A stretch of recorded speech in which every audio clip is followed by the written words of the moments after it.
Bəhsimiz çətinliklər zamanı oxunan fərəc duası barəsində olacaq. Nədir fərəc duası?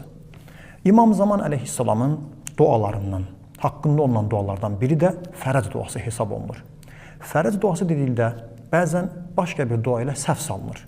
Bizim İmam Zaman əleyhissalamla bağlı bugün möminlər arasında oxunan ən məşhur iki dua var.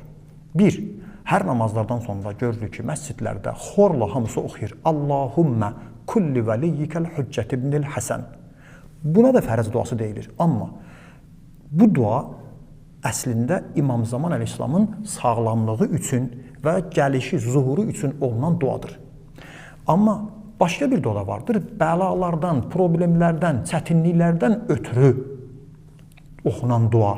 O isə belə başlayır. İlahi azməl bəla. O belə başlayır. İndi biz birincisindən başlayaq. Əzməl bəla duası. Bunun özünə fərəc duası da deyilir. İlahi əzməl bəla və bərihəl xəfa və nkəşəfəl ğita və nqata'ar rəca və zaqətil ərdu və muni'atis səma axıra qədər. Mətnini inşallah görəcəksiniz. İlahi zülüm çoxalıb, gizli işlərimiz aşkara çıxıb, pərdələr aradan götürülüb, ümidlər yox olub, bizim üçün yer daralıb, göyün rəhmətinin qarşısı alınıb. Sən hər kəsə kömək edənsən, bütün şikayətlər yalnız sənə olunur. Çətinliklərdə və asanlıqlarda hamının dayağı sənsən, sonra Peyğəmbər və onun əhl-i beytinə salavat göndərilir və dua davam edir. Bax, bu fərəc duasıdır. Bunu müxtəlif kitablarımız nəql ediblər. Bunların arasında dua kitablarından mərhum Kəfəmi Bələdül Əmin adlanan dua elmi haqqında yazdığı kitabında bunu nəql edib və duanın özünün də sənədi etibarlıdır və bu duanın özü bizim kitablarımızda nəql olunmuşdur, təcrübədən keçmişdir. Bir nəfər ölüm hökmü verilir, siyasi cəhətdən təqib olunur. O, İmam Musa Kazım əleyhissalamın mübarək mərqədinə, qəbrinə pənah gətirir və bu duanı İmam Zaman əleyhissalamdan ona öyrədirlər və o oxuyur və nicat tapır. Və bəzi yerdə qeyd olunur ki, həbsdə zindanda olan bir adam çox çətin şəraitdə idi və İmam Mehdi əleyhissalama təvəssül edir və ona həbsxanada, zindanda bu dua öyrədilir. Bu duanı oxumaqla azadlığa çıxır. Allah bütün zindanda həbs olan qardaşlarımızı azad eləsin və tövbəkar qardaşlarımızı. Mənası nədir? Fərəc duası, fərəc sözünün mənası xilas olmaq, qəm qüssədən azad olmaq, çətinliyin yolunun açılması mənasında verilir. Duanın özü baxanda 3 hissədən ibarətdir. Birinci hissədə imtihanlardan, çətinliklərdən Allaha şikayət olunur. İkinci hissədə əhl-i beytə təvəssül olunur. Peyğəmbərin adı çəkilir, Həzrət Əlinin adı çəkilir və İmam Zaman əleyhissalamın, zamanəmizin imamı, rəhbərimizin adı çəkilir. Və sonra dua olunur bəlalardan çıxmaq üçün onlardan kömək istənilir ki, təvəssül adlanan bir əqidəmiz var. Heç də şirk deyil.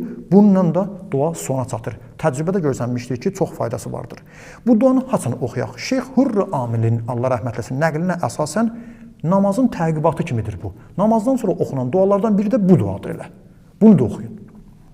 Məzarul Kəbir kitabında, Məfatül Cinan kitabında isə Şeyx Abbas Qumi nəql edirlər ki, İmam Zaman ağanın Samirra şəhərində Sərdab adlanan bir yer ki var, həmin orada bu, yaxşı olur bu dua oxunsun və 2 rükətdə ziyarət namazı orada qılınsın və başqa yerlərdə harada çətinlik olsa, ümumi çətinliklər zamanı bu duanı oxuya bilərsiniz. Faydalarından, bundan qabaq öncə dediyimiz kimi, həbsxanada, zindanda olanlar bu dua ilə nicat tapırlar. Ən çətin ölüm hökmü verilənlər bu dua ilə nicat tapırlar və Ayətullah Behçət, Allah rəhmət eləsin, ruhu şad olsun, bizə duacı olsun, buyurur ki, axirət zamanda fitnələrdən amanda qalmaqdan ötürü, həlak olmamaqdan ötürü fərəc duasını oxuyun, xüsusən də əzməl bəla duasını Ayətullah Behçətdən nəql olunur. Və bu duanın haqqında çox danışmaq olar, bu duanı oxumaqla möminlər diqqət ayırsınlar, çalışın namazlardan sonra bunu oxuyun.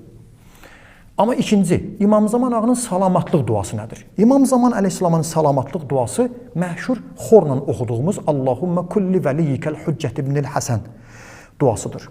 Bu dua belə başlayır. Allahümmə kulli vəliyyikəl hüccət ibnil Həsən axırıncı və tumatti'ahu fiha tavila. Belə deməklə qurtarılır.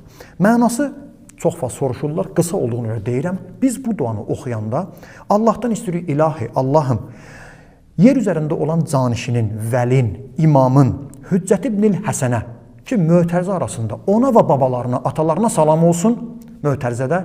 Onun haqqında belə dua edib səndən istəyirəm. İlahi, İmam Hüccət ibn-i Həsən üçün sən elə indi, bu anda və bütün anlarda, fi hazihi sa'a və fi kulli sa'a, hər anda, bütün zamanlarda onun üçün istəyim budur.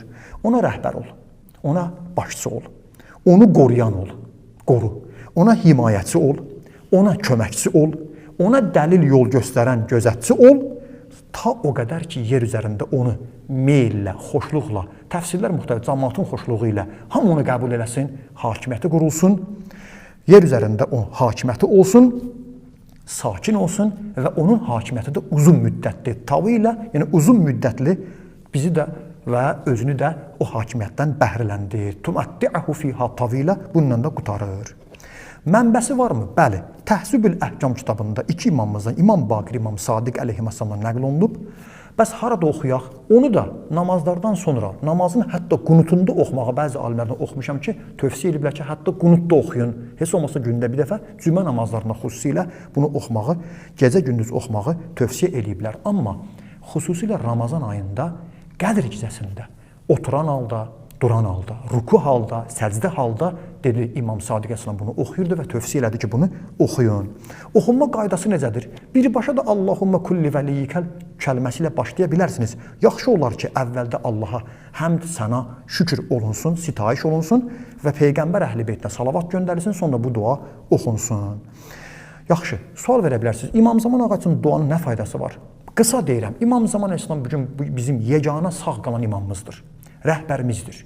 12-ci imamdır. Yer üzərində ondan başqa Allahın nümayəndəsi yoxdur. Rəhbəri unutmaq olarmı?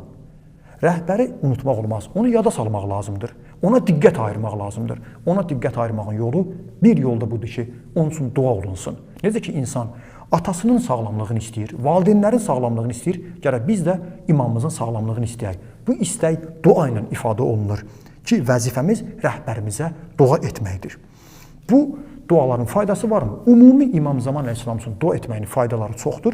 Onların arasından onun üçün dua eləyənin öz duası da qəbul edilər, günahları bağışlanar, İmam Zaman əleyhissalamın şəfaətinə nəsib olar, çatar, ağamızın zuhuru tezləşər, ömrü uzanar, Allah dərgahında sevilmiş bəndələrdən olar, hətta xanım Fatimə-i Zəhra salamı aleyhanın şəfaətinə yetişər və qiyamət günü susuz olmaz və bu dünyada imamla görüşməyə səbəb olar. Çoxları arzu edir ki, İmam Zamanla görüşsünlər. İmam Sadiq əleyhissalam Bihar-ül Ənvar kitabında olan nəqlə əsasən buyurur ki, hər sübh namazından sonra, zöhr namazından sonra kim salavat göndərsə və əccil fərəcəhum desə, ölməz ta bu dünyada İmam Zaman əleyhissalamın hüzuruna çatsın. Yuxuda, indi mükaşifə hansı halda imamla görüşə biləcək. İnşallah, Allah bizə də nəsib eləsin.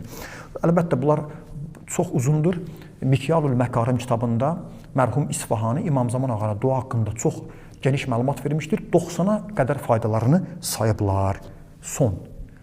İmama dua eləyən imamın diqqətini qazanır. İmam da onun üçün dua eləyir. İmam məsum, pak insandır. Pak insanın duasını qazanmaq, İmam Məsumun, 12-ci imamın, İmam Zaman əleyhissalamın duasını qazanmaq hər kəsə nəsib olmaz. İmam ədəbli, əxlaqlı, Quran dediyi kimi, həl cəzaul ehsan illəl ehsan, yaxşılığın mükafatını yaxşılığına verənlərdəndir. Biz imama dua etdikdə, imama da ədəb qaydası olaraq dönüb, dua edənə təşəkkür, sağ ol, bir dua etmək düşür. Necə ki, biz bizində deyəndə ki, Allah səndən razı olsun, o da deyir həmsinin. Allah səndən də razı olsun. Sanki İmam Zaman əleyhissalama dua etdikdə, İmam Zaman da imam olaraq əxlaqın ən üstün yaşayan və Allah yanında seçilmiş bir bəndə olaraq onun da ədəb qaydası budur ki, qayıdıb bizə bir şey desin və onun da duasını biz avtomatik onun üçün dua etməklə qazanırıq. Allahın və Peyğəmbəri və onun pak əhl-i beytinə Allah təala bizi bu duaları, fərəz dualarını oxuyan, duası qəbul olan İmam Zaman ağanın duasını qazanan bəndələrdən qərar versin.